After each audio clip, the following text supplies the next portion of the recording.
What's up, everybody? How y'all doing? Oh, I'm doing good. Back from the holiday. Man, where'd you go? Home. No. I ain't got no friends. Everybody, I avoid all friends during holiday time. You avoid all your friends? Yeah. So you got friends, but you avoid them during the holiday? Yeah, because they keep us friends. Okay, because you're not going to give them shit. It's hard for me to say no, so I hide from people. Okay, that makes sense. So you saying they brokies? Huh? You saying they brokies? I'm easily calm. I ain't talking about you. I'm saying you saying that your friends is brokies. No, they ain't broke. They just want extra. So they want handouts? Whatever you can give them. Handouts, hand down, hand you up. It don't matter, just hand it here. Hand me something. Well, you know it was. I seen you give away a whole lot of stuff this weekend. Last weekend. Yeah. I seen little kids bump you and kick you and you submitted. Yeah, they worked me. They put the puss and boot eyes on me. Can I have? That's Sunday went fast. Yeah. It's like we already at the weekend again. Right. Those kids is the most joyful moment that you can have on the 22nd of December. It's a joy to have an opportunity to feed some kids. So I wanted to say this to the whole community. And I want all of you guys to get this. If you decide that you're going to give some kids anything, remember this. Feed them before they leave. Because a whole lot of them go home with the things that you give them, but they're going to be hungry as hell. So our practice at Just Pop In will always be the same practice, that we must feed the kids so they can leave full, so they can have an opportunity, the opportunity to play with their toys and do the other things that they do best. So they need that energy, they need that help. And I challenge all the women today. I'm challenging all the women in the city of Los Angeles to find a way to get with your friends and have a kid day. That means just find a time, grab a park. All you ladies in the neighborhood, just go cook. In the community, just go cook a bunch of food up. And on a Saturday, just let the kids come out and enjoy themselves. So you can know that you reached back and gave somebody a time to enjoy themselves at the park, doing what they do best, having fun. So put that in consideration for 2025. Yeah, because the kids had a good time. We gave away a lot of toys, a lot of food. We had a good time. I think seeing the kids play, this one little, it was a little dude, man. He was just throwing the football around, and just seeing how much fun he was having throwing the football back and forth, man, kind of like touched me a little bit. I was like a little emotional. I was like, man, check this out. But it's a joy when you get to see the fruits of your labor, and the fruits of our labor is putting smiles on the community face, the kids, the adults. Man, we serve a lot of people. There's families out there with 7 and 10 people in their families, and hey, we had to do what we did, and it turned out really nice, man. Proud of what we do and how we do it, and man, we just next year, man, we just striving for better and more, and we hope the community join in. Taking y'all kids to the park is something that y'all need to do anyway. Get them out the house, off of Roblox and off all these other things, and let them get active so that they can grow and be productive and get some fresh air. Did you guys get a chance to see the thing that I sent you about Roblox games? That was my segue, man. That was my segue. I had 2 segues. So it was a couple of things that happened over the weekend, man. Y'all know they stole the U-Haul from in front of Big U House initially for their toy drive. Wow. And they end up like literally they stole all the toys basically off the U-Haul truck. So they had to call in for help. So the fire department and different organizations came together to make sure that they were able to pull that off. Which I think about that. Wow. It's sad that a year when people are trying to bring the community together and do things for the children, for the less unfortunate, for people that don't have it, for someone to just come and steal all the toys. It doesn't hurt Big U because he's okay, but it hurts the kids that was gonna go without because their parents don't have it. We have a lot of underprivileged kids that are in single homes and mother can't afford to get them some of the things they want. So you have people in the community as big you and ourselves and other organizations that try to give back and make sure the kids do have something for Christmas and for someone to come and take it. It's just sad. Hate to hear that. I did not hear anything about it. And, I always try to put a positive spin at everything. So what we got out of it, that we could really understand what we got out of it, is the police came to the rescue. The fire department came to the rescue. The highway patrol came to the rescue. The people that everybody don't like came to the rescue and said, we are not going to let no kids go without the toys. And they put themselves on the chopping board. And sometimes you're supposed to commend those people for saying, man, we do have heart. We have a heart. And we work in this community and we truly want to see what's good for the kids. So by saying that, we challenge all the big homies. Like, hey, it's time to really, really, really put peace in all these communities so the kids can go back in the middle of the streets throwing footballs and baseballs and doing the things that we used to do when we was kids. And if we can just make that happen, our police department and fire department would be underworked because we'd be doing the right thing and we put the kids in a better place. Instead of having a gun, they have a toy, a football, baseball. And they can be in these parks enjoying themselves all over again. So big shout out to the LAPD, the sheriffs, to the fire department, and to whoever else who came in at that time of need to show compassion for our neighborhood. Thank you guys so much. Yeah, man. I mean, it's a lot going on. Just over the holidays, they also cracked another little thing with this Roblox. Now, Roblox is a game that a lot of kids play. Even my kids play it. But they got the Diddy rooms on Roblox, and they were saying people are taking the platform now, and it's becoming predatory. So it's a lot of rooms on there. Like it's one room with like 30,000 subscribers or 30,000 members, and it's basically like basically let's rape kids type stuff. Like that's the type of stuff that's going on. But they got like several Diddy rooms, man, and they pretty much said, and the content creators are creating this content saying this is the type of stuff that's going on, but at the same time, this is a platform that a lot of kids use. So hopefully, they want to ban what's that, TikTok. They need to look into Roblox, in my opinion. TikTok, I don't really think is a bad thing. I know America like to have control over all the data, but unfortunately, everybody's linked up with TikTok. So yeah, I lost a little bit. But what do y'all think about them doing the? Well, I really think it's sad, for Puff because he is not going to get a fair day in court because everyone is we've convicted him. Society has convicted him. He hasn't got a chance to even go in a courtroom. And what's sad too is that we have people that don't look like us that's not from our community. They'll put the propaganda out there, and then us as black people, we destroy each other, and we have to get away from that. Whatever Puffy did, only him, the persons he was with, and God knows the truth. We don't know. We just going by what the media is saying, and I think we need to stop destroying each other like that because the man has kids, and they have to see it. Hey, I don't know if he did it. Yeah. So Puffy is being charged with sex trafficking. They're also charging him with racketeering. They're also charging him with shit. He getting hit with a RICO for criminal organization, drug trafficking.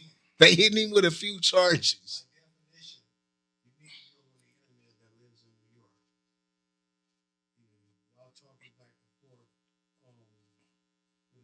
Sex in there. Mm-hmm.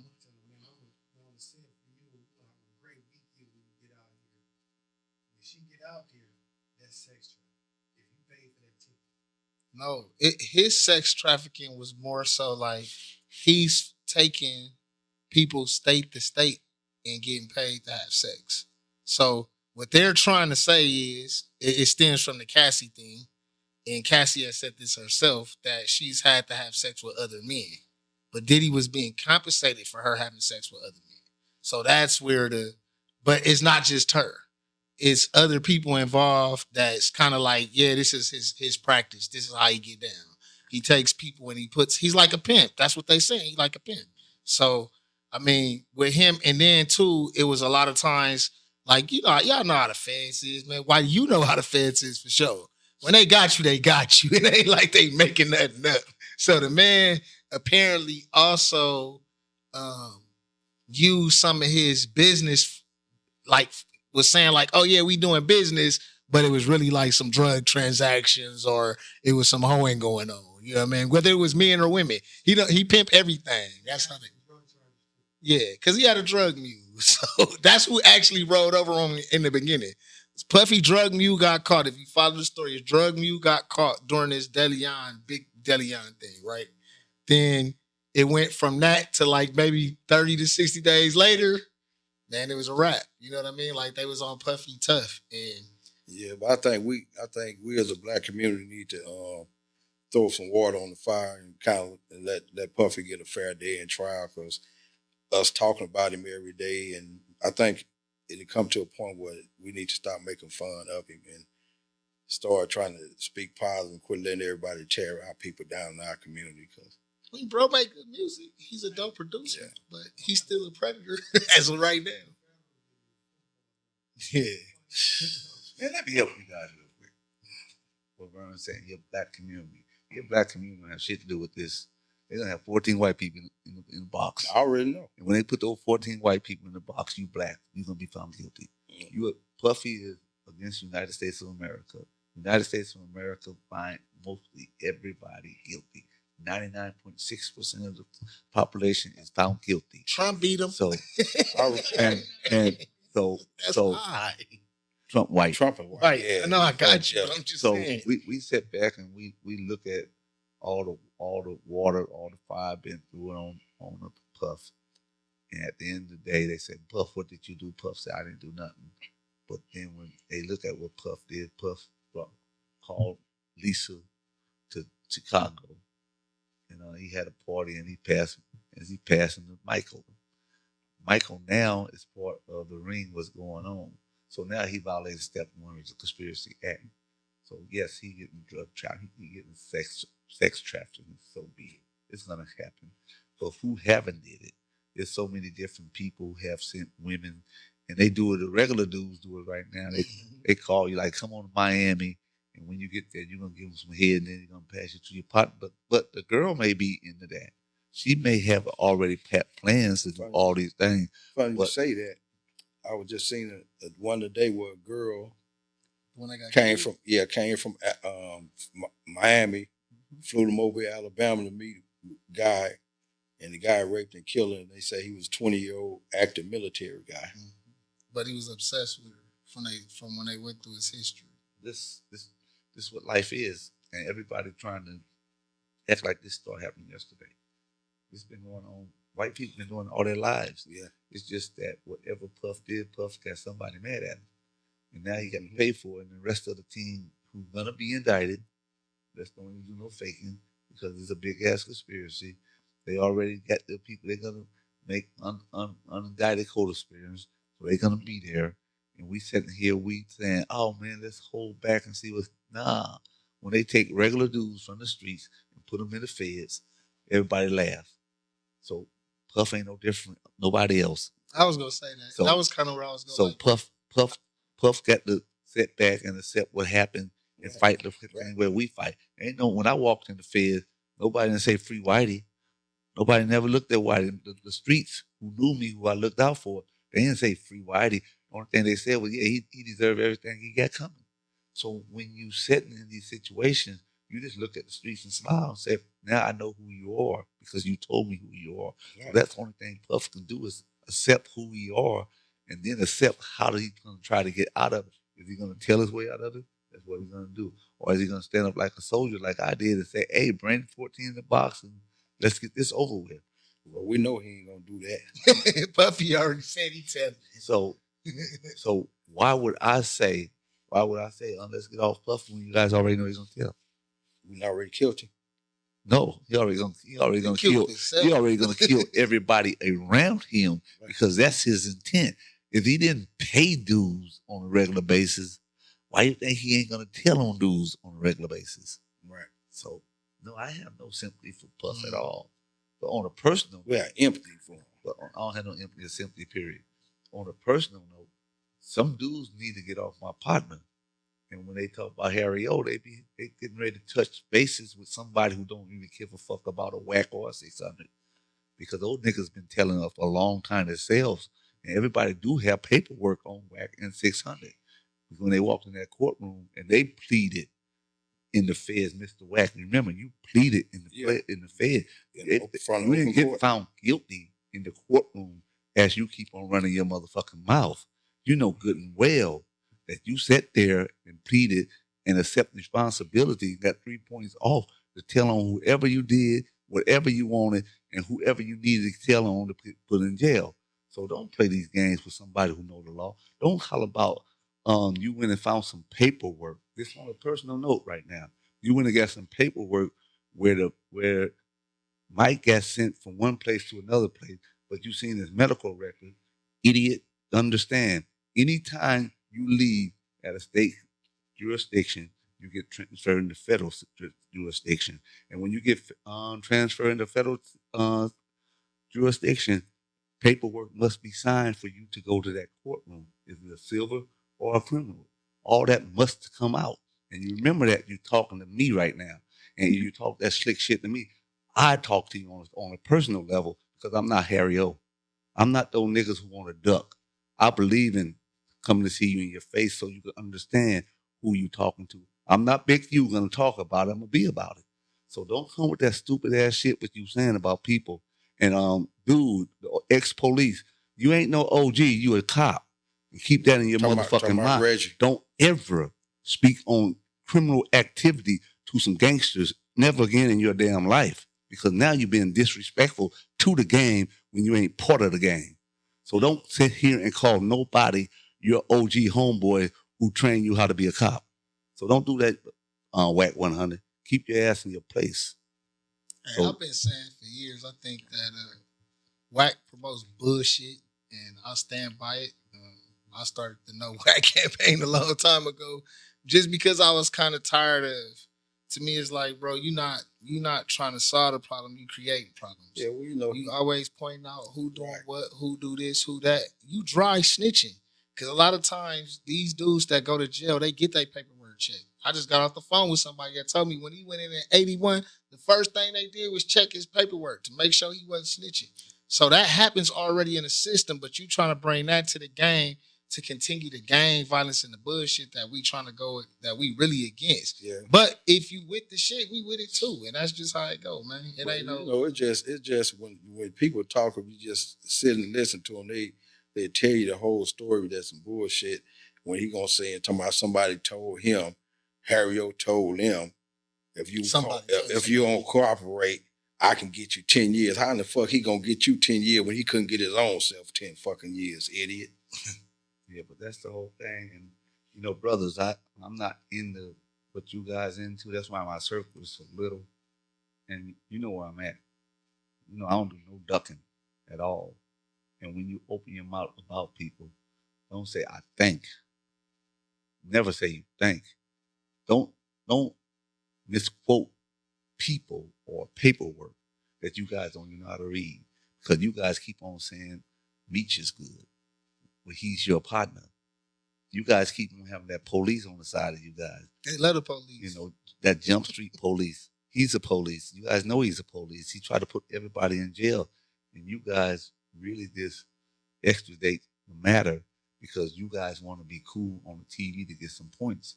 But that ain't cool, man. You know, when you start talking about people and you have these conversations like, oh, he was sticking and acting like a bitch and he was stuttering because he was soft. Nah, bro. that couldn't be it, because when everybody who try to talk loud don't mean they loud. They ain't tough, and you guys know that. You guys know where to find funk at. Is you guys really want funk? Because ain't nobody ducking from funk. So you guys need to stop talking that shit and stop hiding behind those TV screens saying who you are and what you stand for. Because none of you guys ever put one of those things and did nothing with it. Because you guys know how to talk if you did. So really, man, button that shit down a little bit. If you don't have that real shit on somebody, you need to stop faking like you do and start using words in a different manner. Say, the paperwork I see is Harry O left Lancaster on a writ to go down to somewhere else, and the marshals picked him up. That's what you call it, bro. It's a writ. He got writted out to the state, to the feds. The feds came and picked him up. The marshals did, took him where he had to go, and then the state went back and got him, said, give us our boys, turn his custody back over to the state, and put him back in the state. I don't know what happened. I don't know nothing about it. I was in jail. I was doing a life sentence. But you can check my paperwork. I'm at 45 FCD. And there ain't no doubt about it, 1228. You can't miss Whitey. And they'll tell you right in the paperwork, he don't know how to tell. So And I then, help you.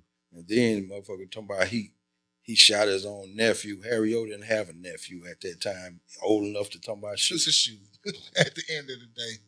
I mean, I think that's what it is. A lot of these dudes, they clout chase.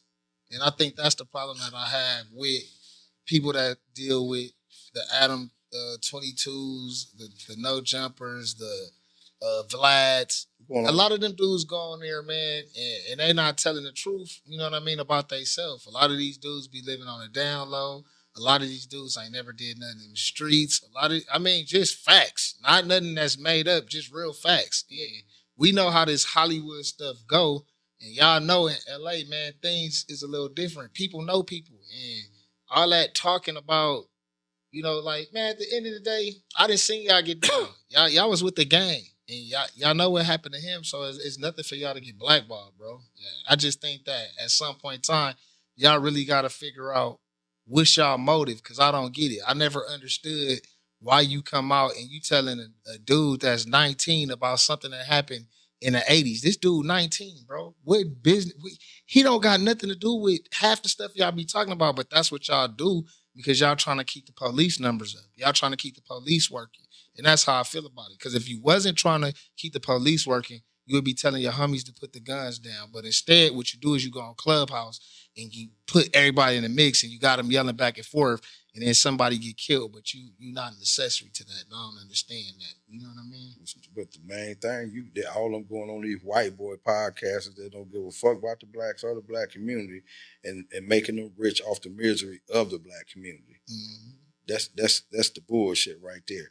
Like, and then the thing about it, most of them that's going on there talking, these dudes is A-list. It ain't like they somebody trying to come up in the game. They already been in for a long time. They got money. But you steady going on these shows, making these white boys rich, that all they doing is sitting there laughing like Vlad. He got mad because Tyrese didn't want to come on the show and then want to go to trying to, with little Boosie, want to laugh, talking about, did you see you crying on there? Boosie wasn't with that shit. Boosie shut that shit down. I applaud Boosie for that. Boosie said, man, we not finna bash Tyrese. He said, man, I almost wanted to cry when they broke my boy down like that about his kids and stuff like that. But we still got these suckers and these idiots go on these motherfucking shows with these white boys instead of knocking other blacks down, instead of trying to help build them up. They want to knock them down. Yeah, that's the part of the game that's what I say. I think that the enterprise in itself is a mentality, right? It's like to want to build people up. That's not something that's, I don't know, like that's not a trait that you teach. I feel like people are born with that. And I think that's why you guys were successful in your time, because you guys really believed in lifting each other up and standing 10 toes. You know what I mean? A lot of these dudes don't stand 10 toes amongst themselves. Like they don't even have no principles. So it's like when you see guys, stand-up guys with principles that ain't running to the internet to put nobody down, that's always glorifying. I mean, like all I ever hear y'all do is talk good about people. I met Harry O myself in the politics circle, then meet him over here and seeing his sister and seeing how everybody move, like, y'all, I gotta get y'all stuff together, man. It's a lot of dudes out here that paid away for y'all to even be talking about what y'all talking about. And Wack, you work for Death Row, and if you really worked with Shig, you know the real. So it's like sometimes you just gotta humble yourself, man. And there's nothing wrong with humbling yourself. You know, I have to humble When you myself. tell it, his whole character, the way he talks about Suge, I mean, if somebody put me in the game and taught me the business of the industry that I'm in and I'm striving in this industry, I don't care what we fell out about or whatever else, I'm not gonna publicly talk about you or shame you like all that about I had to bury his mama. If you didn't do it because out of your heart, you did it for something to talk about. Like, why would you go on the air talking about I had to bury the man's mama? You had to bury his mama though. You know what I mean? But- like, come on. Yeah, but you know, should have did that. all these things, you know, they say about Suge, they weren't saying it when he was on the street. Right. You wait till the man get in a position to where he can't defend himself. Now he's a bitch, he's this, he's that, but you didn't tell him that when he was out. See, I can sit back and say this. I met Wack right here at my place. And he didn't know who I was. But he confessed to be Flint's boy. So I'm like, yeah, that's my dude, that's my little brother. And when I sat back and listened to people have conversations about the old players of the past, they try to justify it by saying, oh, this is the way it worked today, where you went behind my back just to go get a contract because nobody was looking out for you. And the conversation about Snoop Dogg this and Snoop Dogg that, a player don't even do that.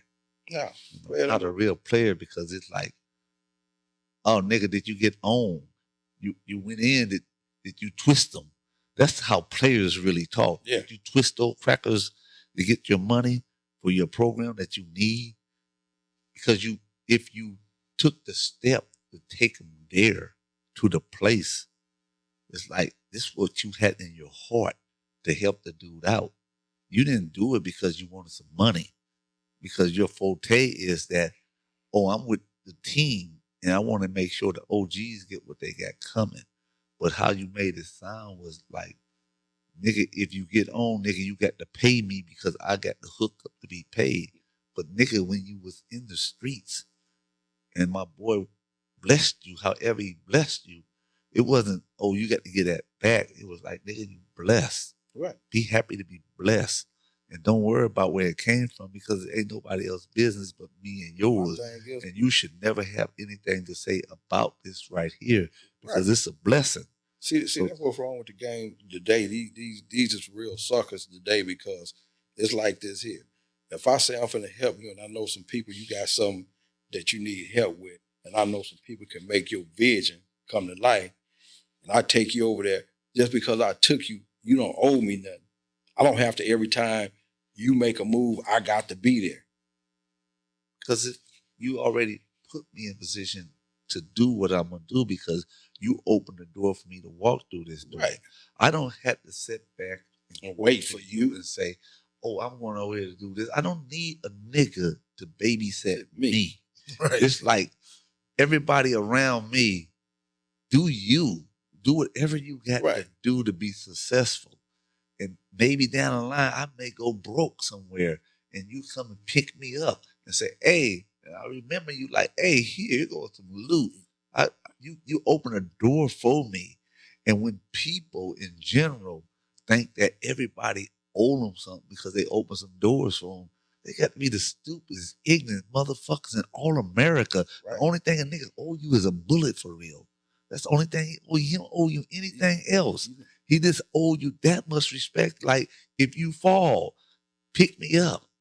Man, if I fall, pick me up, baby. They don't have that. Because that's the only thing. They died with us. But it must got to come back. I think that's where I feel like the major problem is because while a lot of the dudes that had that agenda got locked up, it was a lot of dudes that was like jealous. Dudes was basically jealous of the players that went to jail. That's just how I see it. They wanted what they had, but they was either, they didn't know how to hustle right, they didn't know how to promote unity right, You know what I mean? I grew up in the late 80s and 90s. I was born in the 70s, but I grew up in the late 80s and 90s. Early 80s and 90s. And I remember a lot of dudes that really, it was like dudes that had hustle, but a lot of them dudes was junkies. A lot of them dudes was more so like, hey, go put in this work over here, but we not telling you why they go put in this work over here.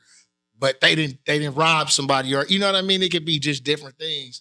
But I think, like I was saying, it's hard when you got dudes that constantly push the same bullshit. And it's like at the end of the day, we know the division don't work. We've seen that. And then when you go to jail, it's like people would get together in jail and be cool. And then they want to come out here and act like, nah, that's not what it was. It's like y'all was peace treating. It ain't you ain't in there hood banging, word banging unless you're in the county.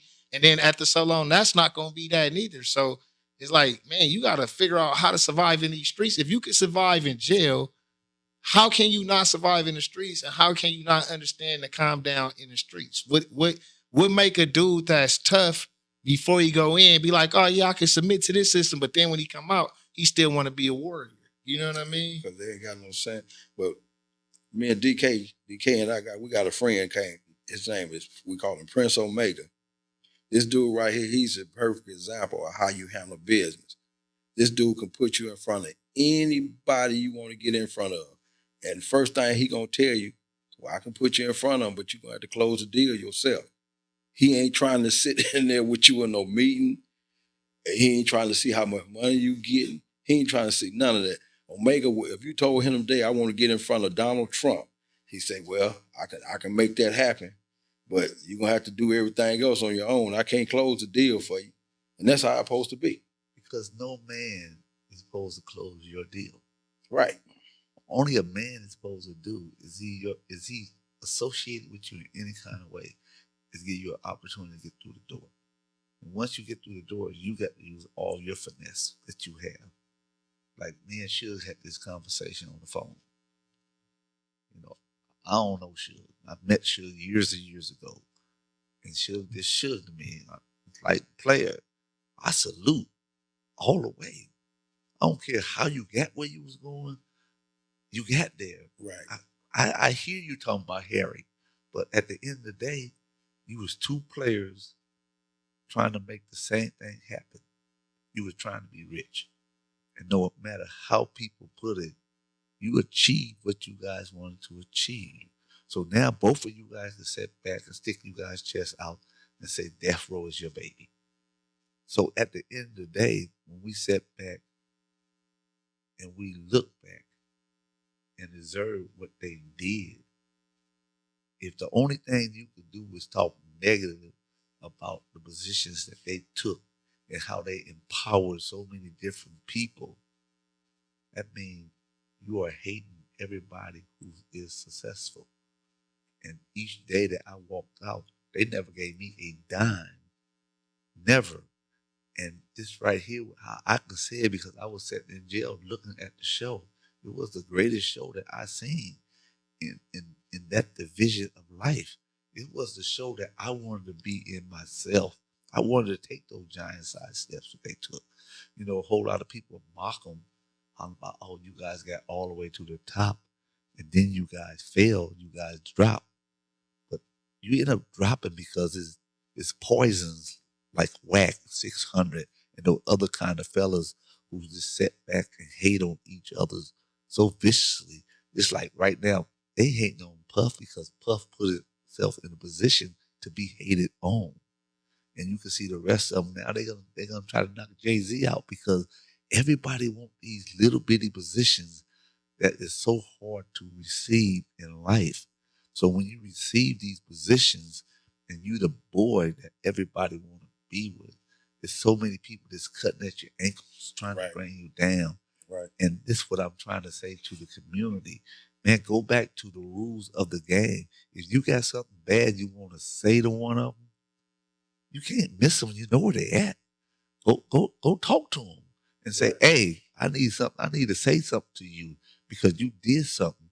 But when you sit back and gossip like a little bitch on a podcast talking about a man on national TV, yeah, gossiping like a little bitch, holler about what you gonna do. He ain't no gangster, but you on the network, you ain't facing him saying it. Because it's so much come with walking up to a man in his face Right. and saying what's on your mind. You know, I've been through this. I understand this. I knocked on doors. I told people I was coming to see them. I didn't hide from coming to see people. It's rumors in the streets that I came and seen people, and I didn't do no hiding. And when you don't hide from nothing, you already understand what's come with your life. Somebody else trying to have it, and you trying to have theirs. You understand these things when you in the streets. When you really a real street nigga, you know, not no make believe street nigga, not no nigga who they say, oh, he got 18,000 people and he hid in the backyard, but he sent his army out. Yeah. That's the wrong kind of way to look at Whitey. When you see Whitey knocked on the front door by himself. He didn't call for anybody. When they took Whitey to jail for murder, they said, Whitey, we got you. I said, nah, my lawyer's got enough money because I pay him real good. So at the end of the day, when you guys confess to be all these true killers and all this stuff, and you guys sit back and let a police guide you, you ain't too much of a killer for real. They ain't no killer no way, because killers don't talk about what they're gonna do. I hope you guys like back up, fellas. You know, be real. Go by the rules. If you are not able to do your job, why you won't keep it to yourself till you run across the dude that you need to talk to? And when you talk to him the way you want to talk to him. Leave him or walk away from him. But make sure that you understand that you are there to have this conversation. And this conversation should be worthy of yourself. And then you can put it in his ear like, hey, bro, I tried to help you and you fucked on me. I didn't like it, but ain't nobody hurt. We both of us still alive. So next time, don't make that error. Let me look out for you and you look out for me and we good. That's how a player really act. I'm not mad at you. I remember so many different times I did so many different favors for so many different people, and all of them know who they are. And I never ever once went back and say, "Oh man, you owe me for such and such what I did for you." Ain't no such thing. You owe anybody anything because whatever you did it out of the kindness of your heart because you wanted to see that man on top. So when you look at things, Whack, and you took dude over there and you stopped some tapes coming out, you were supposed to say, I did it out of the kindness of my heart because I want to see an OG gangster get something better for itself so we can move on so he won't be on these other niggas' footsteps or on these niggas' feet. And this right here, what you started out saying, but somewhere else you got distracted by someone else who convinced you to say that, yeah, he traded on me and I had some tapes on this nigga. But only niggas who distort niggas have tapes on niggas. You don't do that, bro. You do it, you keep it real, you keep it gangster. And you say, hey man, these dudes got something on you. I got it. Here, you can have it. Right. This is what you do, man. What's your real agenda? I think that's the part that be killing me too, is these cats be online talking about kidnapping, extortion. It ain't going to jail. Everything, it ain't going to jail. The only way you not going to jail is you working with them people, man. I got all this information on somebody that could hurt them. I got information on you that I let it out. It could get you killed. Right. Then you saying over these wires like this here, and ain't nothing happening to you. You're part of that. But you know who was real gangster, man? And I read this story, Prince. They say Prince would do stuff for people. And if you talked about what he did for you, they say he stopped messing with you because when he do something for you, he did. He didn't want the credit. Yeah, Keith Sweat too. Keith Sweat say he went on the radio station and the guy asked him, like, I heard Teddy Riley was messed up and you gave him some money and got him these publishing deals and did all this stuff for him. Keith looked and said, how you know? Who told you that? He said, no, Teddy came in here and told me what you did for him, right? Keith said, well, if Teddy told you that, I'll talk about it. He said, yeah. He said, yeah, I got him a long-term production deal because, and I did some things for him. He said, yeah, I did some things for him.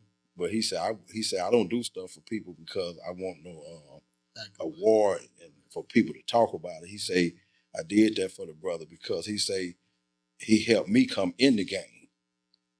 He say, so he helped me a lot. And he say, I never forgot that. He say, so when I seen him not on his feet, he say it was for me to help him. Yeah. So we sit back and we talk about help. Help comes in a whole lot of different ways. Some people have financial help from you. I accepted knowledge. Knowledge. It was a whole lot of help to me from the people in my circle right now. They give me so much knowledge on how to proceed that money and the finance don't have nothing to do with it. It's just me sitting back, laughing my ass off, saying, shit, these niggas about to hit pay dirt because they in a great position. And at the end of the day, they don't owe me shit. I don't ask them for shit. I look at them just like they my little brothers and say, fuck you guys, I got to go. I got something else I got to do. The bills is paid. I can leave for a couple of days and come back, and I'm going to find a way to pay the bills. The only thing I'm telling all you brothers, man, go by the rules of life. Treat everybody the way you want to be treated, and everything come back 100 folds in your lap. This is what you niggas need to stop acting like bitches and stop being whores and keep on talking about Big U and all these dudes on air. Why you want to try to bring somebody down? Yeah. Just to pick yourself up. It's so easy to whatever situation you have with them to go talk to them about it and leave it right there. But I think that's the when people ran the introvert to the internet. It was like, when you coming up in the industry, what is it? No good news is whatever it is. It's basically like you being seen is good. Long as it don't matter if it's good or bad. Long as you being heard and long as you being seen. But then it's like y'all playing with people's lives. Y'all playing with their money. Y'all and people can take that personal. And I get why it would be taken personal because you're trying to stop somebody else's shine, man. It's so much sun out here. If you want to be a shade tree, be a shade tree. But be happy and be a shade tree and be that in a positive way. But don't try to throw shade on nobody, man, and you not trying to tell them how to better. If you got something on somebody like, hey, man, watch these bras. These bras is taping y'all. Just like he did with Drake. Like, Drake, I got so much respect for you, but I got a disc right here. Bro, that's openly blackmailing somebody. Yeah, openly. Yeah. But it's the whole thing. Like, when you start thinking and you open your mind, y'all be seeing y'all own homies in your own circles doing the same thing, man. Watch who they working for. They not working with you. They working against you. And we don't believe in working against each other in no way, shape, form, or fashion. If you're not strong in one area, somebody else is strong in that area. If you weak in that area, somebody else is strong in that area. But we damn sure is not about to go against each other when we can lift each other up and say, hey, man, I could do this, you can't. Hey, I could do this and you can, or whatever. We could do it together. As long as the shit is working, it's working. But to constantly bring and tear somebody down, man, it's like that's all y'all do on these podcasts. Yeah. I don't hear y'all talk about nothing positive. I don't hear y'all talking about what y'all trying to do in the future. I don't hear nothing about. All y'all do is talk about, oh, this person is this person told, and this. All y'all telling. Yeah, we don't want to see none of them in no bad way. We don't want to see WACK100 in no bad position. We want to see him strive and keep getting this money. But all we saying is we need to stop knocking each other down and keeping this stuff going because we all losing. That's in the long run, we all lose, you know. It ain't helping you by knocking this brother. What is that doing for you? It's not doing nothing for you because you got a tape on somebody and you holding the tape over their head. That's called blackmail. And then when you saying stuff like that, blackmail, and then nobody, the law enforcement not getting at you, it make everybody else think like, what's going on over here? They sure got that Diddy for blackmail. That's one of his things too. Yeah, but I tell you, when me and Suge had that conversation, the dude understand. You know, I can say this with no hesitation. People learn to understand when they lock behind bars. People know who people is. If you was there when Suge was looking out for you, and you not there now, this for all you niggas. If you not there now, doing the same thing he used to do for you, you niggas need to stop talking about him and leave Suge the fuck alone. Suge changed a lot of people's lives, whether they want to look at it that way or not. He put all in position that's winning right now. You wouldn't be winning right now had he not took a chance on putting you in that position. Yeah, but like I explained this to Suge. Suge, I understand what you went through. It's no doubt about me in my mind. You know who I am. You know what I represent. I represent the city of Los Angeles, all the way from Compton to Watts, all over it. And all these are my guys. And we walk the track every day. And we talk about when we came home, how we was going to treat the people who treated us right and the people who treated us bad. Suge sat there every day in the cell. I listened to these niggas. Suge is never coming home. Suge is never coming home. You dudes who he looked out for, who he trusted in, and he fed you niggas want to sit back and not even send a nigga a Christmas card. And it's Christmas. It's New Year's coming up. You niggas just send $10 to him and say, man, I don't have much. But here go $10, man. Buy you a soda pop or something. Suge made a lot of millionaires, man, and ain't nobody reaching back. No, but it still come, Vernon, it still come to the little things. It ain't the big things of who we made millionaires, trillionaires, any of that. It's the little things that when you locked away, right, and you go get a card, it's for the nigga to say, hey man, think it up, I'm from the mob, I'm from the mob. Man, here go a card, I'm from Broadway, here go a card. You could be from anywhere. And if you ran across Suge and he did all the things that I know that he did for so many people, I think all of you guys should politely pick up the phone, pick up the card. And this go for Supreme. Yeah, Fred McGriff. You dudes out there, if you know Fred, you guys need to pick up a pen and write them down there. Say, hey, Fred, man, miss you, homie. We love you. We still think about you and we appreciate the things that you did for us in the past. This go for the niggas who was in jail, man, where you niggas keep on confessing that you was on his side and you was with him. But you guys are not with him because you guys faking it. And now everybody thinking that you niggas is somebody when your boss is locked away. So does that come from you being locked up? Like you feeling like, damn, all these people I helped and nobody reached back. That's the whole point. They don't have to reach back with money. They just got to reach back and say, hey man, miss you. That's it, man. I miss you, man. Yeah. Get home. You give a person encouragement to really look at his life and say, my life was worth something because all these fellas who was with me, they still with me. And I got a full team that love me and I love them more than they really know because I got an opportunity to sit back and think and figure some more things out where when we get home together, all of us are mobbed back up and then we put this instrument of life together and build something more powerful than we built last time. So yes, it's the people in general who keep on confessing that they was with him, but now they hate him, and they need to figure out why they hate a dude who loved them more than he loved himself.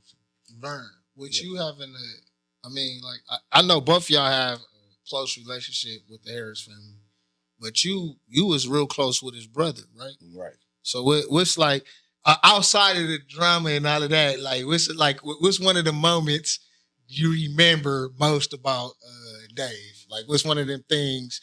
One of them real player moments, like Harry O. Dave, one of them experiences. What's one of those? Shoot, so many of me and Dave would just call me out the blue. Where you at? I say, I'm over here on the block, because that's where I'm always at. Pull up across the street from Personal Touch. Pull up. I pull up there, and he'll say, we going to Vegas. I say, man, I ain't got no motherfucking clothes or nothing on me. He say, shit, we gonna get there when we get there. Yeah. That's how it was. Let's roll. And you look at it, right? I have never, I know Suge from knowing Suge. He's a good dude. Michael a good dude. their wires just been crossed on different things. Both of them was very good dudes. They are. Both And of them. they put a whole lot of dudes in some whole lot of good places. And when you look at both of them, they almost reflect each other in different ways, in different areas.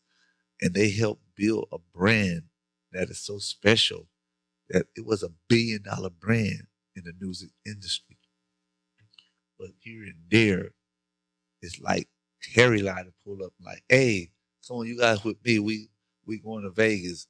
I was sitting in Vegas one night, 1984, and all of us was on the table. And it seemed like we had like $10 million on the table. Because all of us out of control, all of his bosses, Lil Tommy, Black Tommy, Harry O'Day, LaRue, Skip, you name it, Melvin Butler, everybody there. And the best was being called, Cadillac Willie called a bet so crazy, it was just out of the league, right? And you could just look at the persona around the room, all young black dudes. We in our 20s, our early 20s, and the white people just looking at us in amaze, saying, damn, look at this shit. And all of us had suites. We up on the Michael Jackson flow. We doing what we want to do. And at the end of the day, Cadillac Willie high sign St. Louis Herald. Like, what's up, Harold? There's a bitch over here. I bet you can't fuck her as long as I can fuck her. So they betted 100,000 on that. So it's just so much to good dude. And the conversation I had with Lip about Suge was in that same arena where he was taking dudes to New York and doing all the things in New York. And he had his crew with him from the mob. And they was enjoying life. But the same life they enjoyed, understand the same life they enjoyed. Today, Suge is locked up. And they don't have the common fucking courtesy just to say, man, I remember New York. Here go $10. It still come to that right there. Right. Niggas whack. You don't even have common courtesy to say, man, whatever I said, you supposed to say this on air. Whatever I said, it was the heat of the moment. I love Suge because Suge helped me get where I'm going. But he had the audacity to sit back and talk to the police dude and call him an OG. And his OG is in jail, locked away, who taught the nigga everything he wanted to know. Yeah. When he said Jay Prince, he had Jay Prince in Vegas with Suge, and Suge made him give him some money. He supposed to be remembering those days and saying, man, ain't nothing in the world that Suge could say or do for me to go against him because he gave me every fucking thing I ever needed and a whole lot more. He gave you the tools. He gave you the tools. Now He gave you the right tools. Another good point since we're talking about that. People do give you opportunity. That's true, and I get that. And people, I mean, like Suge built this empire fucking over a lot of people, but then at the same time, he still looked out for a lot of people. So it's like a double-edged sword, and we know Wack, he wasn't one of the people that he fucked over because you was a part of the fuck overness. So I mean, you just gotta kind of, you know what I mean? It's like, man, take your losses. But I got a question. Since we talking about people being fucked over, what do y'all think about the Amazon workers, man? The strike that they got going. What y'all think about that? They doing them folks wrong. All this going on because of people say they being overworked. They delivering 400-500 packages a day, and they not being paid right. So they want to form a union. So everybody that they caught on the picket line, they fired over 300 people, which is illegal. You can't fire somebody when they're trying to organize a union. You can't do that. Well, they actually did organize the union. They were recognized by the Teamsters. And so, and as people start working out on their jobs once they got the recognition, but I think you're not legally supposed to fire people while they on the picket. No, you can't. You can't fire them during the time somebody organized the union. You can't fire nobody. Yeah, you can't do that because it's like you doing it just to get back at them. You ain't doing it because they did nothing wrong at work. Mm-hmm. What? I mean, shit. Amazon is $1 billion company, multi-billion-dollar company. Probably $1 trillion by now. $1 trillion? Okay. Well, I mean, you think about it. That The people are the heart of the company. And then people be like, well, they can fire all these people and do this. Like most of their warehouses are not set up for this automated system. And people see these AI robots and they're like, well, they can put them out of work and do all of that. What happens when you pick it, because I've had to do this myself, is that it's always some coons crossing the line. You know what I'm saying? To go to work. It's always somebody doing some bullshit. But you know what you got to understand though. It's like those people that do cross the line. It's kind of hard because these people have a house note, they got a car note, and they got children, they got to put food in their mouth. So they looking at the point like, man, I want to be down with this, but I can't. I don't have enough money in my savings to sustain too much. I can't sustain 2 months of picketing when I don't have the money in my account to cover all my bills. You know, my wife don't work. I'm the total breadwinner. Got 2 kids there. I gotta feed them. I gotta pay this. I gotta keep the lights on them. I can't afford it. So it's like it's kind of messed up. You know, you be wanting to be with it, but then you can't.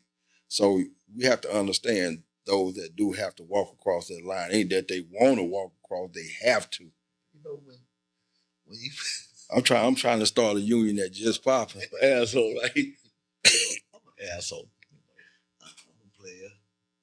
But when you continue to spend your money on gas and Louis and all the other little things that you want without putting that money in the box on the side, you're gonna run in these situations.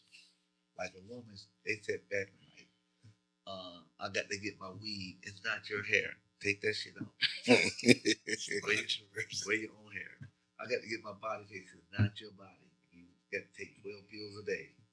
That God didn't make you like that. Right. Just take your money and put your money to the side. And when you look up, you got enough money to buy your little t-shirt store or your hair salon. You have all the money that you need when you stop wanting and just start worrying about your needs. Right. And when you worry about your needs, it's going for the brothers too. When you worry about your needs instead of getting that 64 Chevy that you can't afford, it costs too damn much. And you're working. You're a peasant. You already know. You don't have that kind of money or going to buy that Harley. You know you don't have that kind of money. You're not no street nigga. You go to work every single day and you got a house note or you paying rent for $3,100. Unheard of because you want to stay somewhere you ain't supposed to be. You're going to be in a situation that you ain't supposed to be there. Like he said, cut all the bullshit. It's some more of this shit. I tell you, every single day I go to work 7 days a week, barely making it, but I got a companion on my side. She gonna go to work those days, and we're gonna look at each other and like it's vacation time coming up. We're gonna go spend 2 and 3 and come back and hustle a little longer, a little harder, Right. and see can we get some more money. But we're not gonna go on strike. That's not gonna happen.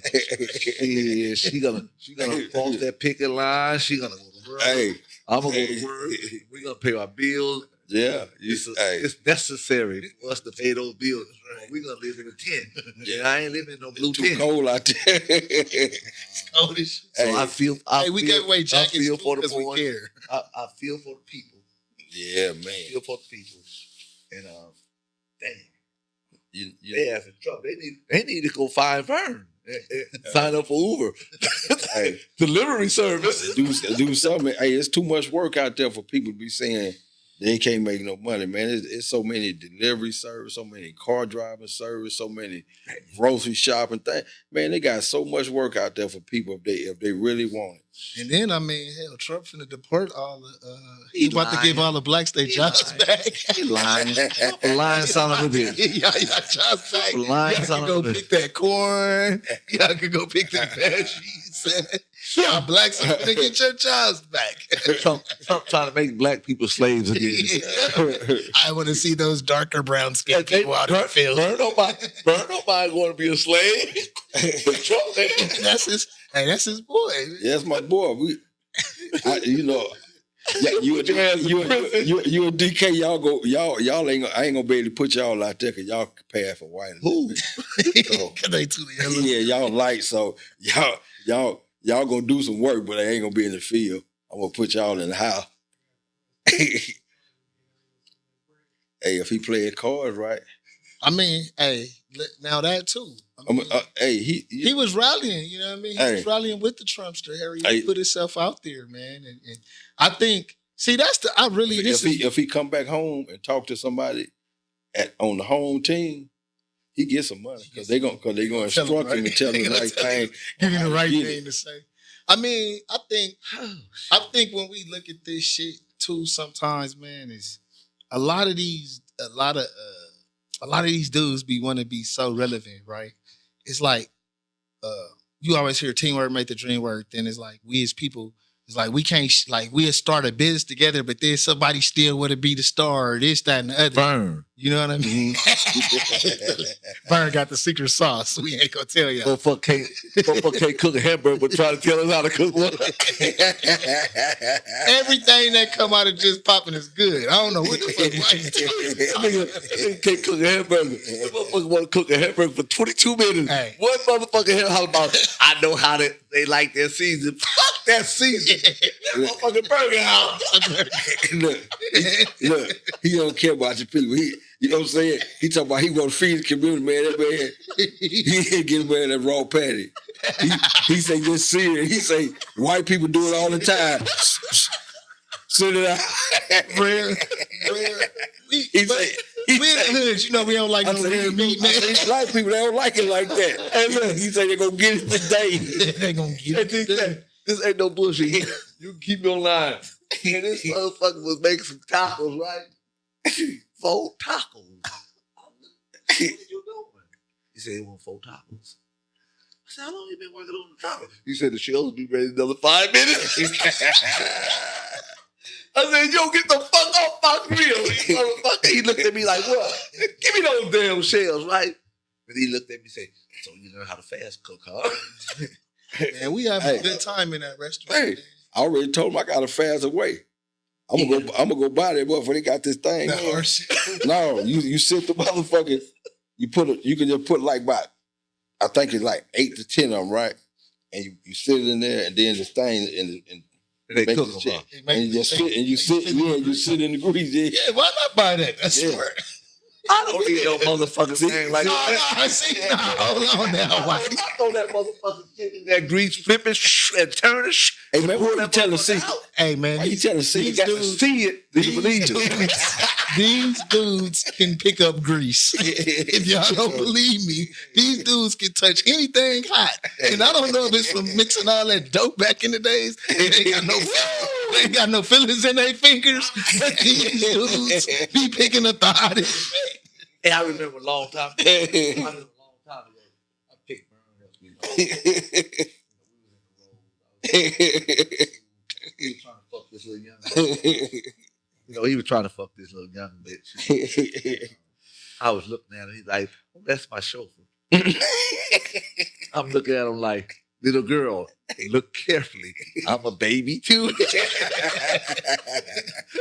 And they holler about, Puffy is molesting. Everybody was in 1980.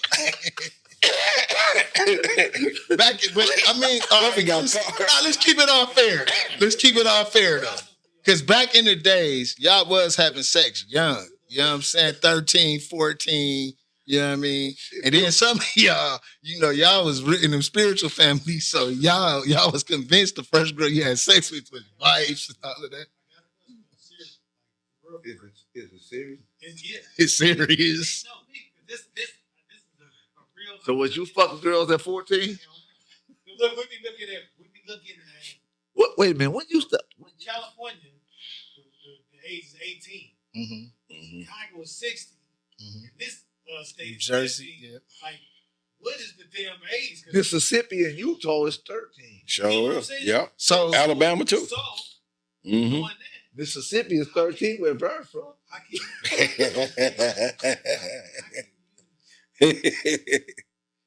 Justify it. Yeah, how did we justify that and not make it 18 across the board or make it?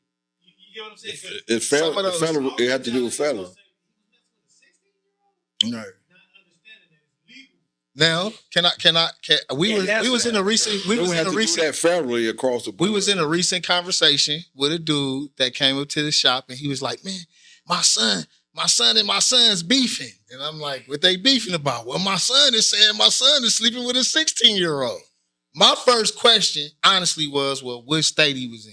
And it wasn't to justify the situation. It was just to find out which state he was in. Because there are states where that shit matters. In California, it is 18. And we hear 18, but 18 don't make you, only thing 18 do is make you legal to vote. It don't allow you to drink in the bars. It don't allow you to do none of that stuff in all the other states. But when it comes to the sex, it does start at 13. And some places like Utah is earlier than that. Mormons have more than one wife and all of that. So, I mean, to me, I think that that's what kind of got R. Kelly caught up because he was dealing with chicks in states where that was the legal age. But then when you start moving them around the country and putting them on planes, you know what I mean? And you jump into different jurisdictions. Your parents bought them. Very next state was 15, so they went to the next state so they could get married. He and Leah. Right. The next county or state or whatever. Yeah. They did do that. So when the lady, what's the Oprah's friend? Gail. When she asked him, would he like teenage girls? He was like, how old? And everybody thought that was outlandish. But in California, 18 is legal. Right. So she 18, she a teenager. But then, too, in California, 2 years makes a difference. So if you're 18 and she's 16, it's not that, you know what I mean? It's like all of those different things, yeah. In Chicago, where it's legal for him to pull up on a 16-year-old. Right. Elvis was married to Priscilla. What, she was 14? Jerry Lee Lewis, 12, 13. I've been doing it a long time. Hey, I could say this and mean it. In the days that I knew as a little boy, and I looked at a whole lot of cowboys, they were 12 years old. As soon as they got that period, they were marrying these little kids, these white people. Yeah. You know, I'm not trying to criticize these white people, these black people, these Asian people. They were making their business to make arranged marriage with these kids. Right. Mm-hmm. They were. Yeah, Right. That's correct. Yeah. So here we are. We justifying something that was been going on since time ago. Mm-hmm. Because now everybody got morals. Western America, it's they laws. White people have came up with morals because someone is in trouble at this time. But when you go to Utah and Arizona and you in the Mormon family, it's no morals. Right. Many wives as you want, kids by your kids. And all of them, there's no morals because the coach and whatever they want to call them, they sit down and they marrying these girls off at 13 years old. And then somebody just want to throw file up in the air. But they don't change no rules. When you look at back like them old movies, like when they had kings and queens, they were marrying their daughters off. They was already married off promise at them young ages. When they said them, send your ass over to Joe Blow in England. Yeah. Or we're going to send your ass to Scotland. Yeah. We're going to send your ass to Denmark. Because you're going to go get fucked because we need this lineage. Yeah. We need to be somebody. We need to be allies to this person and that person. So when you talk about Prince Diane, she was sent over there to England to marry that boy. Yeah. Because why? Because they needed her over there Mm-hmm. to power the two families together. Right. So when we talk about ages and we talk about Puff and them, all them did, only thing they were trying to do is repeat history. Mm-hmm. And they did it wrong because white America has already established the rules. It's bait.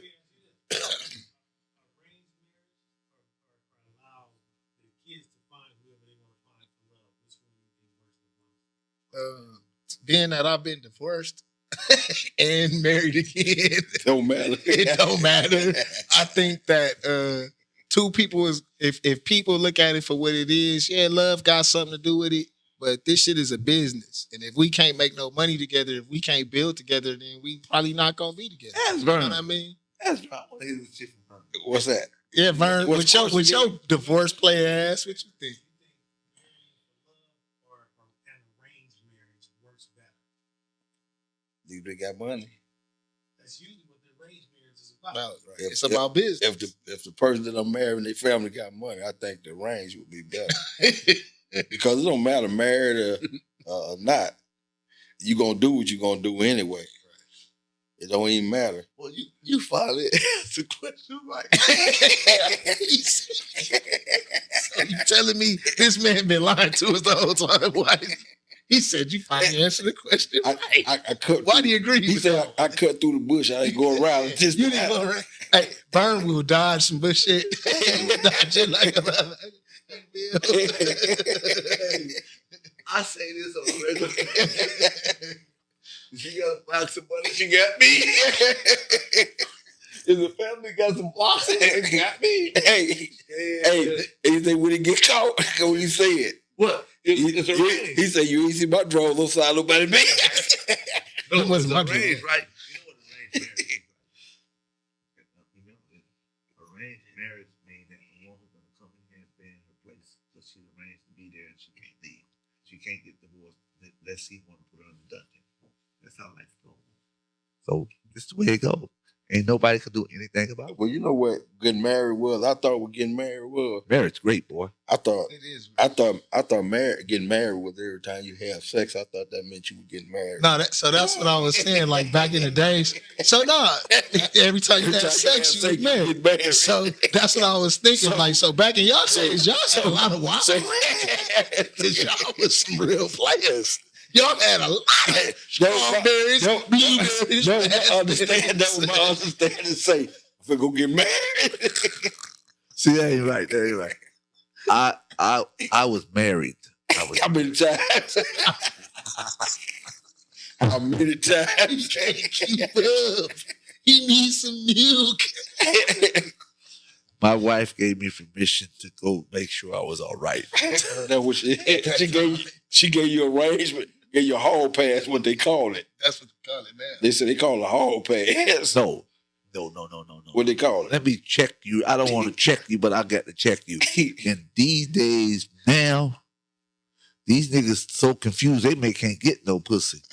They don't have the power what we had. Hey, be quiet, go to work. You know, they had to go work in his house to get the kid's ass. So, you know, they was already at Wizard while we was knocking off the other friend, right? And the other friend go bring the other friend. You know, we was cool like that. But Vern, you guys some kind of way forget that you were supposed to teach your understudies like, hey, you don't pay a bitch. You make sure the bitch pay you attention so she can see what you doing so she can get the money. Right now, these girls, they say, oh, you got you going out with me? Yeah, you got to buy my fingernail. Bitch, you will never get no fingernails. Bitch, you will stay broke. We ain't Bitch, going you on no won't date. never have no money. You will be starving. Why do you have to feed you? Yeah, we ain't going on no date. You date.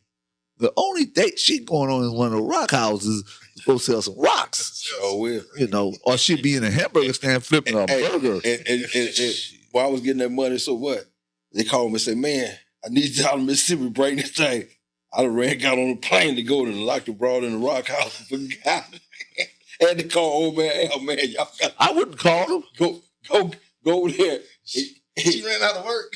She ran out of work. She ran out of work. I said, y'all can let her out now. Hey, look. Hey, Vern. I'm gonna be honest with you, right? Oh, We was in another town doing what we normally do, right? And the boy said, man, she been in the house for 2 days. I said, you feed her? He said, yeah. I said, it's a bed, it's an ice box, it's a stove, TV. cook, you know, and it was snowing too, right? It was snowing, right? So when I came through, I jumped out the car. What's up, baby?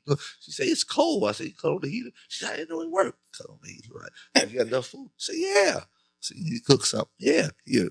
Gave her some more work.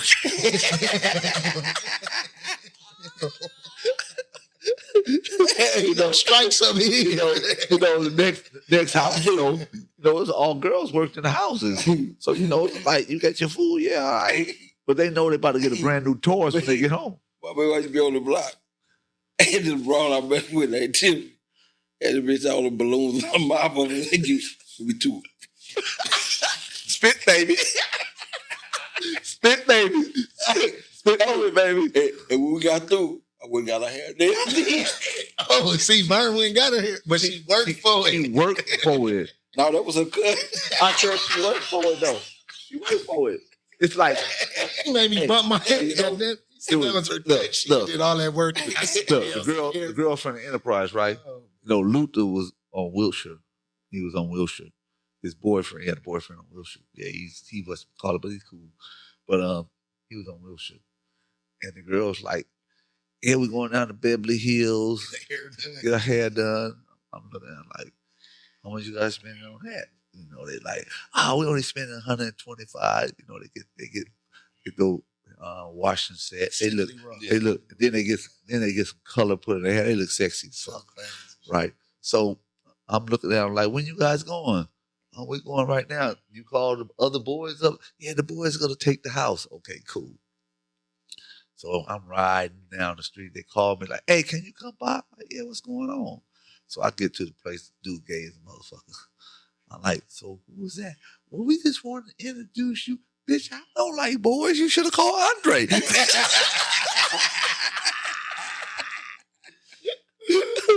wrong person.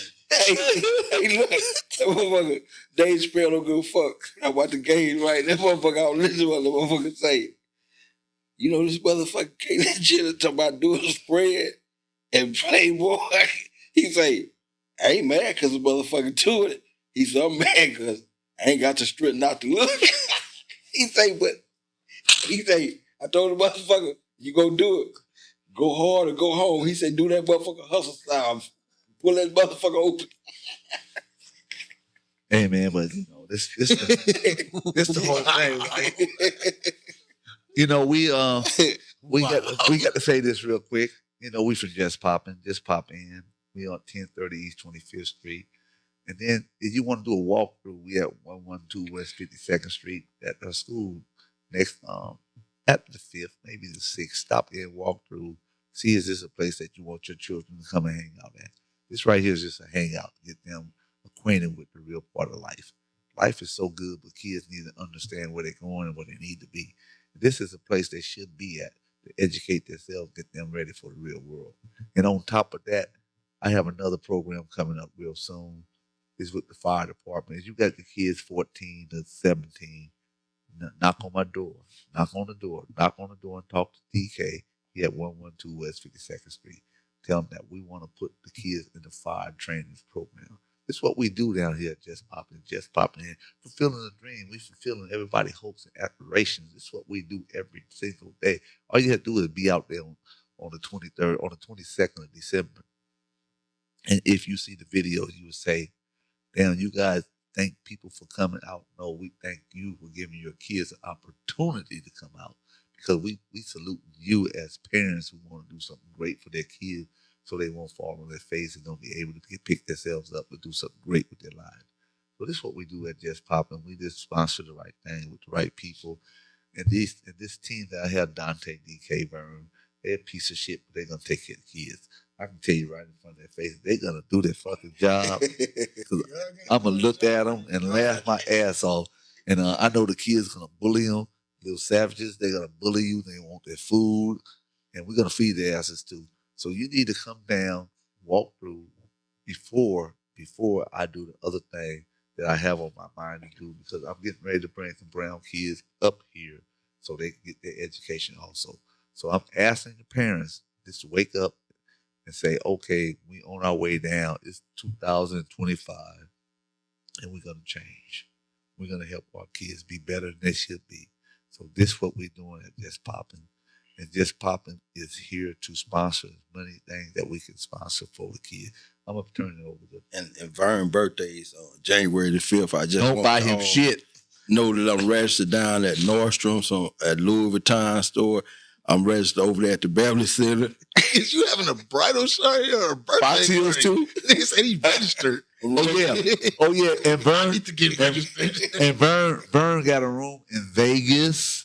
If you want to send a ticket to 1030 East 25th Street, Send a room for 3 rooms. Make sure they 3 rooms because he do what triples. How you do that? How do you? Oh, the suites. Yeah, the suites. No, you switch. Yeah, yes. He switched from room to room and he give you guys. He got a whole lot of Viagra, so he gonna be ooh. He gonna take the pills. You know, he gonna do everything, and he got friends to bring with him. So if you guys need a threesome, he's with that too. You can bring 3 girls, 2 girls. This commercial was brought to you by Hustlers. Just Poppin'. It was brought to you by Just Poppin'. Just Poppin' is real because it's Vern's birthday.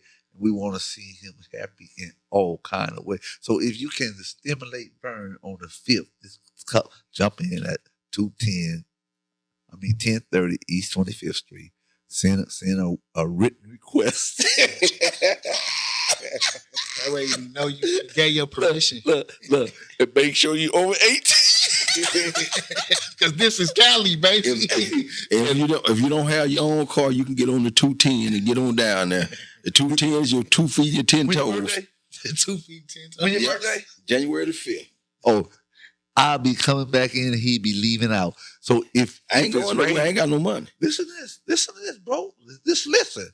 If it's raining, get your umbrella right now. And you can start walking the face. You'll make it. You'll make it by the face. Just start walking right now. Yeah, this is what I told my homeboy in the visiting room. We were sitting down in the visiting room. He said, "Man, we don't get no visitors again this Sunday." And I looked at his girlfriend. I said, "How you doing?" She said, "My transmission is out." I said, "For real?" She said, "Yeah." I said, "You know it's gonna be raining next week." She said, "Yeah." This is what you need to do. You need to go pick up that bag of weed, put it in your purse, and put it in balloons. And Monday, start walking. You'll get here by Sunday. And you don't need that much water. They have friends outside. It's already raining. They have friends outside to bring. Man, we talking about a hoe. Bitch need to start walking. Is it taking some days to get there? She had friends outside because she was messing around with DK while he was in there. But if she walk, That's friends outside. listen, man, so you don't get a misunderstanding. If she walk 5 miles, a car gonna come passing by. So she could sleep in that room that night and start back walking the next day. And she'll get another ride and she can sleep in that room. By the time she know it, So she gonna be there. She gonna be running a relay. And she gonna have a whole lot of weed drop off. There's some money. You know, this only what you imagine in your mind. How this dude was in jail 30 years, so I'm sure he didn't thought of every plan, scheme. He didn't seen it all. Hey, look. He might have invented some shit. Hey, boy, the police, they got creative too. I was back in the day, we on the block, right? See the police coming, so we thought we doing some slick shit. It's the fence pole, the metal pole. Nigga dropped the dope in the pole, walked out. Police said, motherfucker went and got the lady water hole, turned that bitch on and floated the dope. I said, these motherfuckers. Let me tell you what happened. Want me to really tell you what happened? Don't you say a damn thing about this. One of those niggas on the corner toe. He put it in the pole. That motherfucker was floated out. Man, I used to be right. Man, we had some fun on the block. Niggas, they was stealing each other dope. The motherfucker, like in the front of the house, right? The nigga was a curb server. So in the front of the house, you know how you had a little vent hole? So they would reach in there on the vent hole, and they would be like a wooden ledge up under there. They put the dope under there. Man, the smoker seen that shit. Smoker go to the back of the house and crawl off it. They had them niggas out there fighting, talking about niggas stole the dope. Them niggas had this fight. The smokers were dead hands up. They were fighting. The niggas were fighting for weeks. Somebody niggas stole this shit. And you want to hear some crazy shit? You know, Michael Jackson had that album out called Thriller. Yeah, Thriller, right? So the broad was dancing on Michael Jackson. God, she was bad as a motherfucker, right? And she was bad as a motherfucker, right? And next thing you know, she on 53rd and Broadway. Old Ray. Head good as a motherfucker. motherfucker. Pussy was hot. She wanted to she would come to get a thriller. Man, look, boy, we fucking like a motherfucker, boy. I don't know who brought her over there, boy. Good Fred. Dude said, Whitey. Dude said, Whitey. I said, what? Look, E.T. and Charlie Lloyd, you know, they got their little nasty dick all up. And I said, who is that bitch? That dance for Michael Jackson. Did she bring some friends? Yeah, she brought 3 or 4. So the dancers, they was all there, you know, they was smoking cocaine. Well, I was in the labs cooking like motherfucker, boy. Woo, I'm gonna get some of this head over here. Boy, gave that bitch a half of a rock. Ooh, that bitch head was super hot, right? we kept it about 2 days, 3 days. I don't know how the bitch disappeared, right? But she was on 53rd in the backseat of the station wagon, boy. Those little motherfuckers on 53rd, boy. You should have seen those motherfuckers coming by a gram. They was coming to buy a gram. Buy a gram. Man, you got a whole $100? Yeah. They was coming back. They was just lining up, coming back and forth, right? Boy, for 3 weeks, that girl was in that back seat. I said, did she take a bath? And the other bras, man, these bras was so bad, right? Man, these real strawberries. Yeah, I don't care what. I don't know. I don't know. Look, these strawberries were out the valley, right? And it was amazing. The Valley Girls was on Broadway and 53rd Street.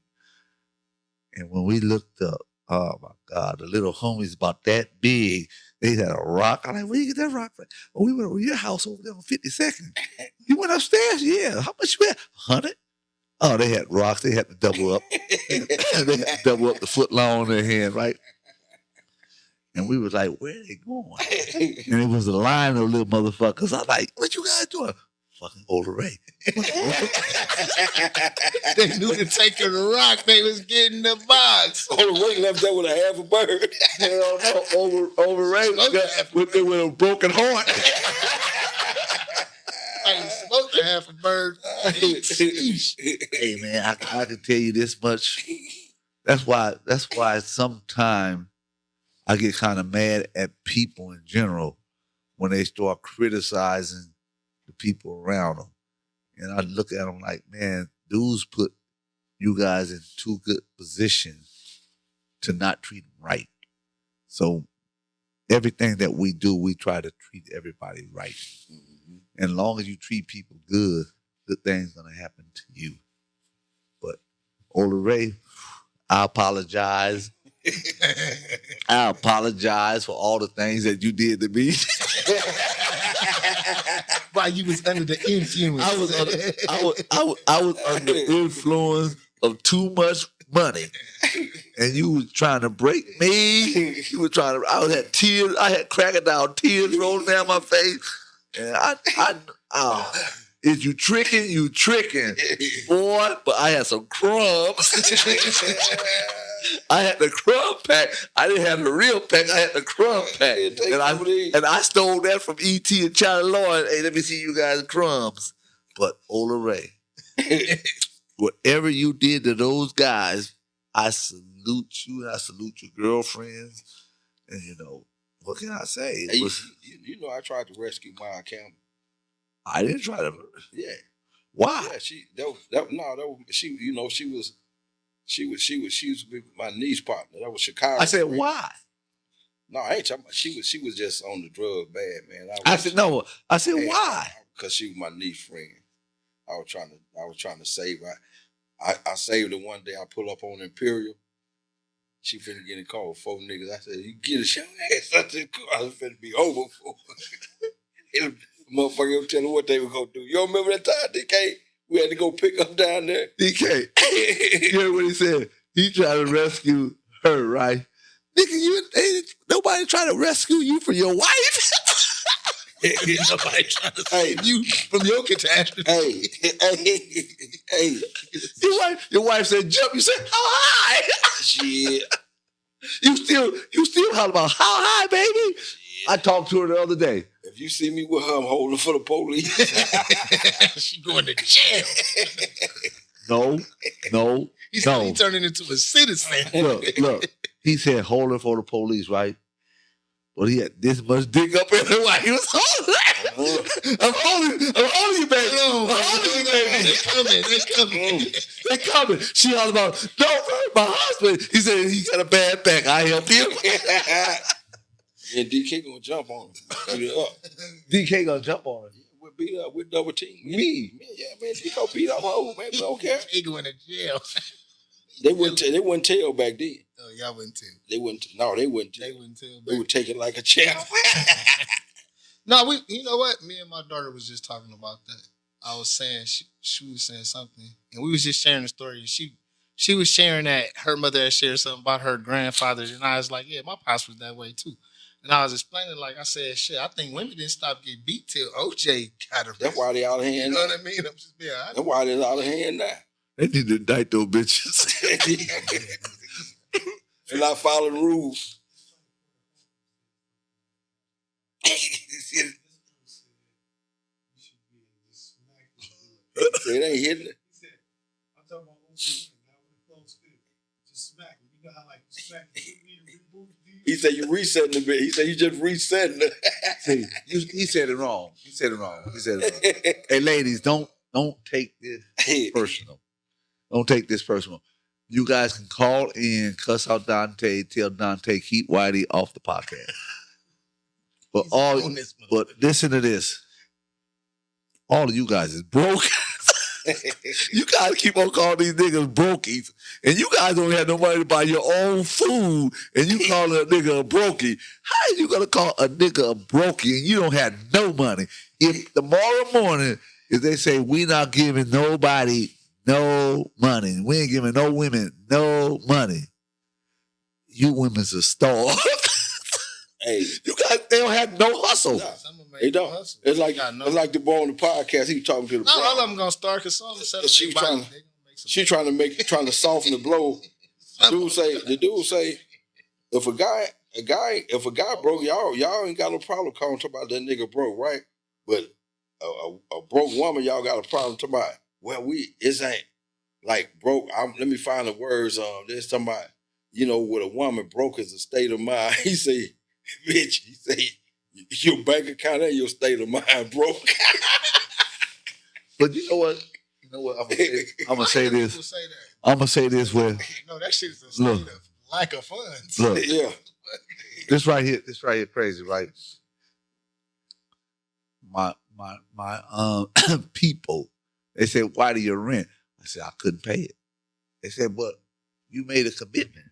I said, yes, I did. They said, so where's our money? I said, I'm broke. So she said, well, how you gonna keep your business? So you got to wait till I make a deal. But it come back to this right here. When a lady look at their children and the children say, I'm hungry, and they can't cook, they got to go to McDonald's or somewhere. Instead of being able to go down to the store and get some hamburger meat and make your own hamburger. Nah, make some spaghetti, a pot of it, Eat for a couple of days. Eat it for a couple of days. Our parents used to make chili, and it used to last for 2-3 days. Right. Chili tomato and little things like that. We had a steak on Friday because they knew how to take care of their family. Yep. But when a woman sat back and say, I need you to take me to Chris, she should be saying, I need you to buy some groceries and come over here and have something great to eat so you can really have the opportunity to sit down and have a conversation with me and get to know me. She can't cook. So come over here. It's your fault, DK. So come. Because every time in life, you guys had those bras when you guys was younger. You guys, Maze, Cheesecake Factory, the Short House, the Warehouse. It was their fault, and they assume. See, all my girls knew how to cook. Good dope. No, my girls literally know how to cook. They just ain't never cooked no food in their life. They was in there cooking dope.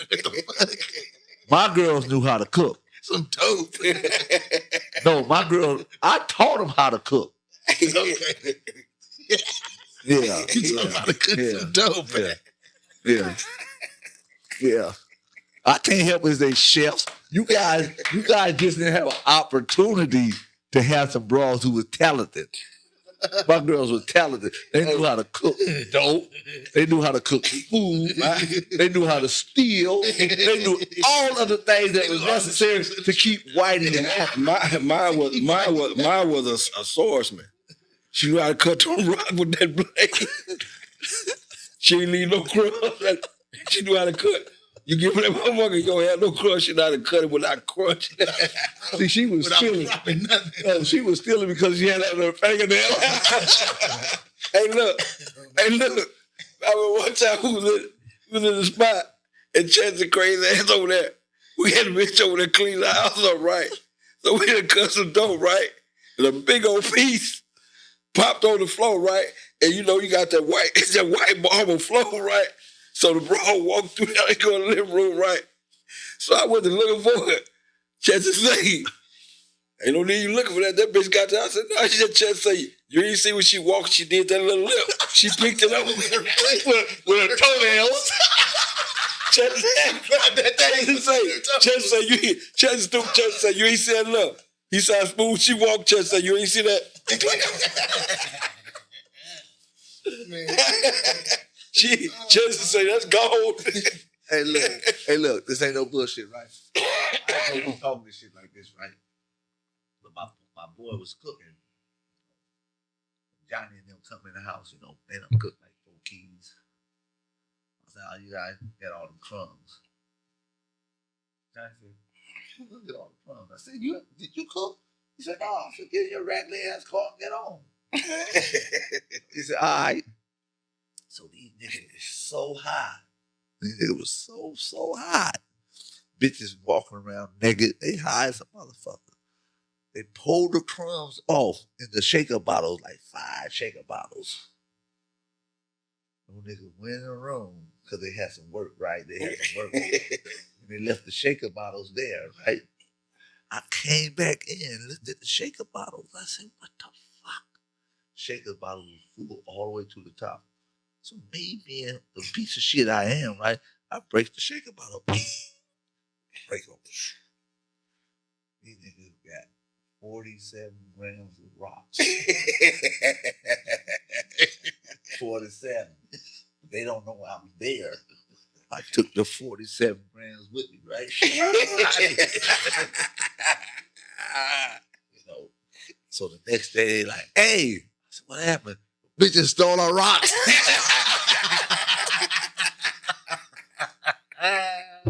Y'all gotta work overtime. I'm like, what? They stole our rocks, you know. I'm a piece of shit. Like I just told you, I'm a piece of shit ass nigga, right? So I politely already sold the rocks. I sold those already. I got paid $100 a gram. I gave those niggas 2 ounces. Like, here. And right there, make up for the rocks you guys had, right? And I already cut it with the dish powder, too. Cut that shit down, right? So those niggas shook the shit up. They got 28 grams. Okay, cool. We even. But me, myself, I got the whole 4,700. So when I gave it to him, right, in the middle of the night, I said, hey, you guys got rocks? I said, yeah, come to the house. So they went over to the house. They sold the rock. I need my cut. So they gave me 1,000, right? I need my cut. You know, I get 1,000, right? Yeah, boy. I'm like, woo. Want to go take my wife shopping, you know. I'm a trick. I know I'm a trick. Taking my wife shopping. But she already done peeled off the bank anyway. She got the box of money there. She got the box of money. We say she was like your boy on what's the movie? What's like? She's like, I want to go shopping. How much you need? This much. Hey, you know, but Blackie was kind of different, right? Her girlfriend said, why you don't steal it? She said, why? I already own all of it. I got the key to the room. Yeah. So she got all the money, right? So I'm looking at her like, we going shopping. She said, nah, let's send Stevie to swap meet. Swap meet? What the fuck is a swap meet? So I'm confused. I said, I thought you were supposed to go to Beverly Center. She said, I'm not giving that nigga that much money. Send him down the street, right on Avalon and Slauson. They got a little shopping center over there. Yeah. So him and his little friends, they walked down there and brought a couple dollars worth of shit. But E.T. and them, When they realized that I stole the rocks a couple weeks later, those niggas told me we gonna steal all the dope one day. They got tired of you working. Hey, Whitey, John didn't say it. They was in the, he said he was in the house and when the police raided the motherfucker, say, he was Blackbird all over there. He say, Blackbird sitting there. Then the police tell him, oh, dope. See Blackbird smoking dope in front of him. Say Blackbird told him. They said, open the door. Blackbird said, say my house. I'm not opening. He said, I can't open the door. He say my house. This ain't my spot. Hey, look. This ain't no bullshit. Like what people going through today, the police used to come and call themselves raiding our houses. They get through one door, boom. They go another one. When they get through the other one, they, what the fuck is this? It's another cage set up. But this time, this cage is reinforced with the other kind of shit, right? It got the metal bar over here at the bottom of the top. It was like, what the fuck is this? You know, I got the bar man. I paid the bar man pretty good. Gave him a couple rocks. Make sure your shit was solid. You know? So they like, we gonna kill you motherfuckers when you come out. Yeah, you're not getting in this motherfucker. So the police leave. You know, they leave. They like, well, we're gonna get you guys when you guys come out. We don't come out for days. They don't went back to the office. We good. Had the bar man come back up, fix the bar again. So bar man doing his job, right? So E.T. You know, they try to assassinate me. Bullets come everywhere. So my boy Stone and Strick dive on top of me. Let them hit the rest of you niggas. The body can't die. Brain can't die. Oh, you know, I'm laughing at these niggas. These niggas crazy. But what are you talking about? Nigga, you can't die. You take care of all of us. Hey, why this shit was so funny? In Alabama, right? We hit it to the apartment building. We slanging out the motherfucker, right? But the way they build your house, you go up in your attic, you go to the next people's apartment. Yeah. Oh, damn. That bullshit. The motherfucker was raided. We went up 3 doors over. We used to pay everybody rent for it, went 2 doors over. We Rent cost $27? Yeah, we stand outside watching it. We stand outside watching them going out like, damn, somebody getting raided. Hey, that was crazy, right? Look. This ain't no bullshit, right? I'm on Downey. They indicted me in Colorado on this shit, right? I'm in Downey. On the block. We working. Every night we working. The soul come up. It's May. Here comes a truck with ninjas in it. Woo, woo, woo. And they get out. Huh, huh, huh, huh. Like, where they going? Man, they hit my motherfucking house like it was the thing to do. The Ninja Turtles hit that motherfucker. Say out of nowhere. But when I seen them, right, they came on Hobart, right? They get in the pull the truck on Hobart. Huh, huh. They all line up. I'm looking at them like, look at these motherfuckers, where they going? Pick up the phone. Hey, what's up? Don't get those phones at that time. Get out that house. I said, all right. So they took all the dope, left out the house, through the back door, around the corners. They hit the house. Bam! Broke the windows. I had no bars. Broke the windows. Son of a bitch broke the windows. Damn. So when they left, called the window man, come and put me some windows here. And put some bars up too. In the process, bars up. You know,